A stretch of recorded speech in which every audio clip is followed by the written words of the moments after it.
Hello there, my name is Thiago and this is Inglês Everywhere, the podcast that helps you improve your English.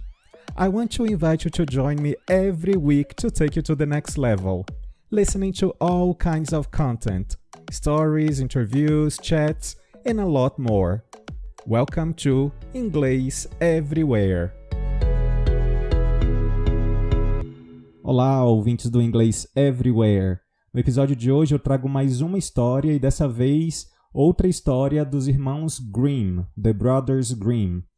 Essa história originalmente é intitulada The Four Clever Brothers, ou Os Quatro Irmãos Espertos, Astutos, Inteligentes. É uma história que eu extraí do livro original com algumas pequenas adaptações. No início da história, o pai encaminha os seus filhos para o mundo e então cada um toma o seu rumo para que daqui a 4 anos eles se encontrem novamente em um determinado ponto e compartilhem o que eles aprenderam e retornem para a casa dos pais. Eu vou apresentar para vocês agora algumas palavras que vão aparecer na história e que são meio que palavras-chave para que vocês entendam. A primeira delas é craft. Craft, que tem o sentido de ofício, profissão ou habilidade. Ela vai aparecer bem no começo da história, quando o pai encaminha os seus filhos para aprenderem alguma profissão. A frase que vocês vão ouvir é a seguinte: Begin by learning some craft or another and see how you can get on. Begin by learning some craft or another and see how you can get on. E aí a gente tem os 4 filhos. Cada um, em um momento da história, vai aprender uma determinada profissão. Para o primeiro deles, é oferecida a opção de aprender a ser um ladrão astuto ou malandro. Esse adjetivo em inglês é cunning, e ladrão, thief, cunning thief. I will teach you to become the most cunning thief that ever was. I will teach you to become the most cunning thief that ever was. Para o segundo irmão, é oferecido o ofício de observar as estrelas, de ser um astrônomo, que em inglês é stargazer. Stargazer. Then come with me and be a stargazer. Then come with me and be a stargazer. O terceiro irmão aprende a profissão de caçar. Ele se torna um caçador. Mas então como seria o verbo caçar? Caçar em inglês é hunt. Hunt. Então a gente tem a seguinte frase: The huntsman taught him so well all that belonged to hunting. The huntsman taught him so well all that belonged to hunting. E por fim, o último irmão aprende a ser um alfaiate.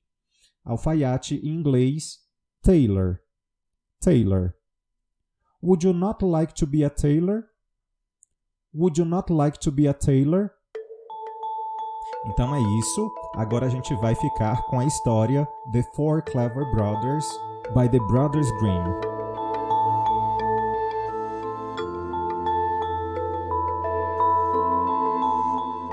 Dear children, said a poor man to his 4 sons, I have nothing to give you. You must go out into the wide world and try your luck. Begin by learning some craft or another, and see how you can get on. So the 4 brothers took their walking sticks in their hands and their little bundles on their shoulders, and after bidding their father goodbye, went all out at the gate together. After a while, they came to 4 crossways, each leading to a different country. Then the eldest said, Here we must part, but this day, 4 years, we will come back to this spot. And in the meantime, each must try what he can do for himself. So each brother went his way, and as the eldest was walking, a man met him, and asked him where he was going and what he wanted. I'm going to try my luck in the world, and should like to begin by learning some art or trade," answered he. "Then," said the man, "go with me, and I will teach you to become the most cunning thief that ever was." "No," said the other, "that is not an honest calling, and what can one look to earn by it in the end but the gallows?" "Oh," said the man, "you need not fear the gallows, for I will only teach you to steal what will be fair game. I meddle with nothing but what no one else can get or care anything about, and where no one can find you out." So the young man agreed to follow his trade, and he soon showed himself so clever that nothing could escape him that he had once set his mind upon.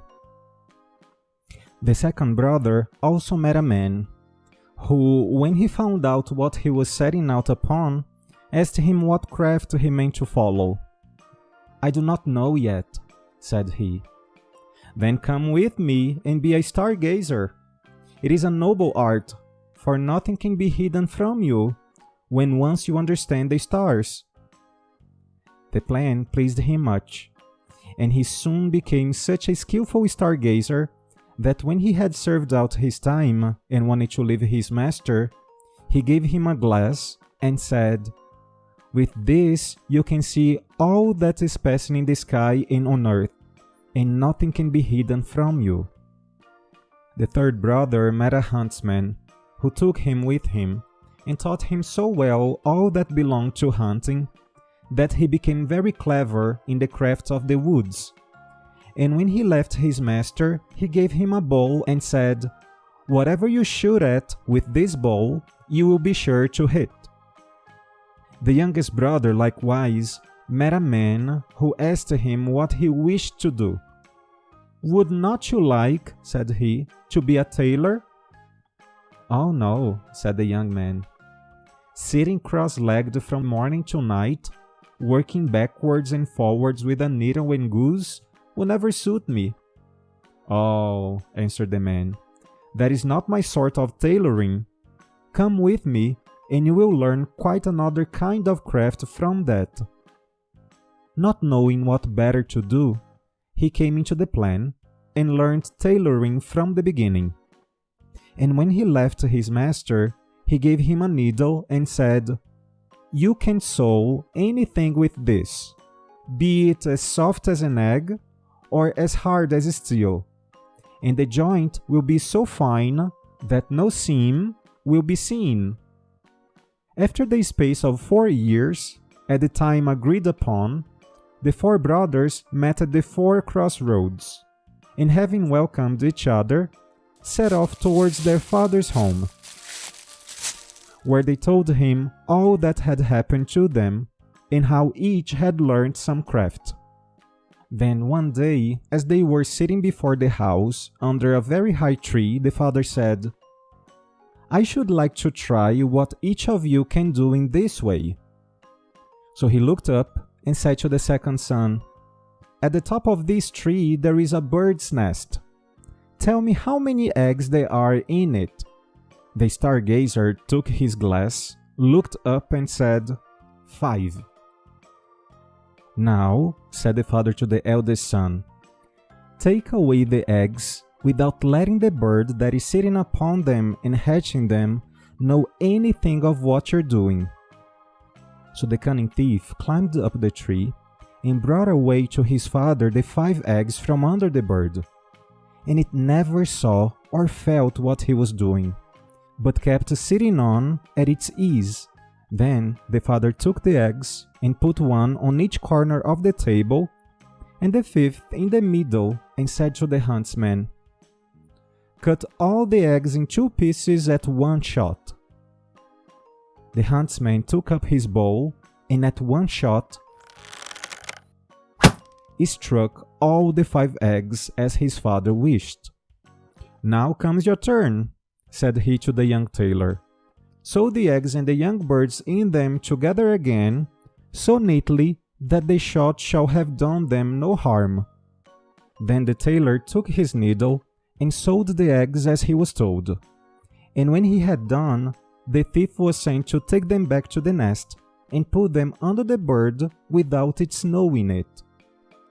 Then she went on sitting and hatched them, and in a few days they crawled out, and had only a little red streak across their necks, where the tailor had sewn them together.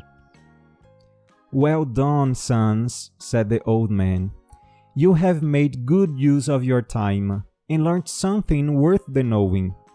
But I'm sure I do not know which ought to have the prize. Oh, that a time might soon come for you to turn your skill to some account."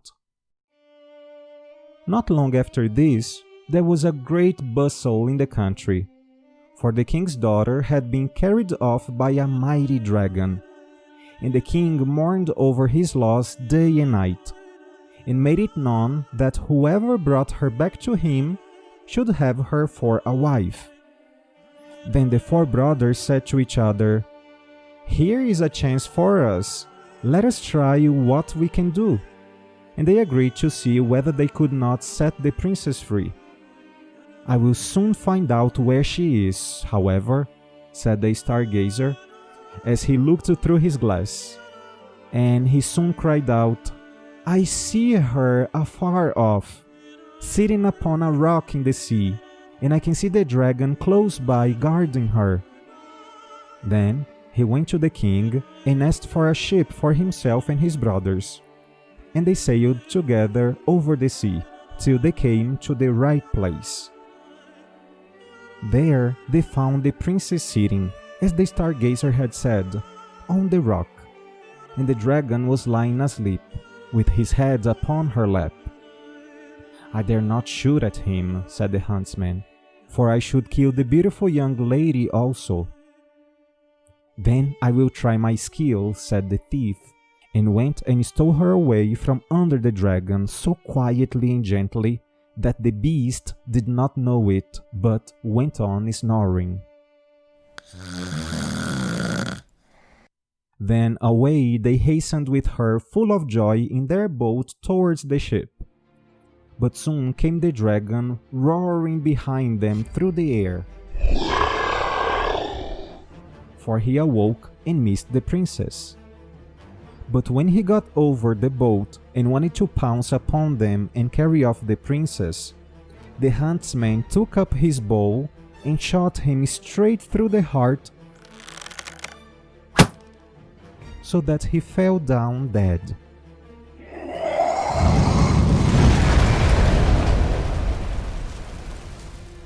They were still not safe, for he was such a great beast that in his fall he overset the boat, and they had to swim in the open sea upon a few planks.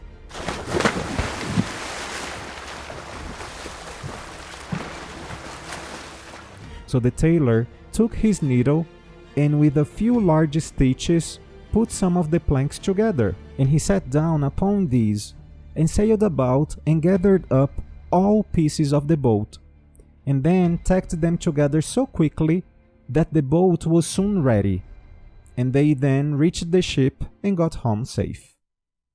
When they had brought home the princess to her father, there was great rejoicing. And he said to the 4 brothers, "One of you shall marry her, but you must settle amongst yourselves which it is to be." Then there arose a quarrel between them. And the stargazer said, "If I had not found the princess out, all your skill would have been of no use. Therefore she ought to be mine." "Your seeing her would have been of no use," said the thief, "if I had not taken her away from the dragon. Therefore she ought to be mine." "No, she is mine," said the huntsman, "for if I had not killed the dragon, he would, after all, have torn you and the princess into pieces. And if I had not sewn the boat together again," said the tailor, "you would all have been drowned. Therefore she is mine." Then the king put in a word and said, "Each of you is right. And as all cannot have the young lady, the best way is for neither of you to have her. for the truth is, there is somebody she likes a great deal better. But to make up for your loss, I will give each of you, as a reward for his skill, half a kingdom." So the brothers agreed that this plan would be much better than either quarreling or marrying a lady who had no mind to have them. And the king then gave to each half a kingdom, as he had said, and they lived very happily the rest of their days, and took good care of their father.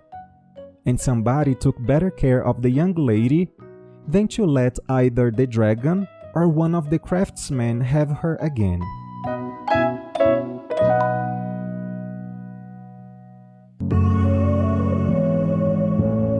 Thanks for listening. You can send me suggestions on Twitter, Instagram, or by voice message. Also, follow us on your favorite streaming platform to check out for the next episode. On ingleseverywherepodcast.wordpress.com, you can have some further information about our show episodes, including transcripts. See ya!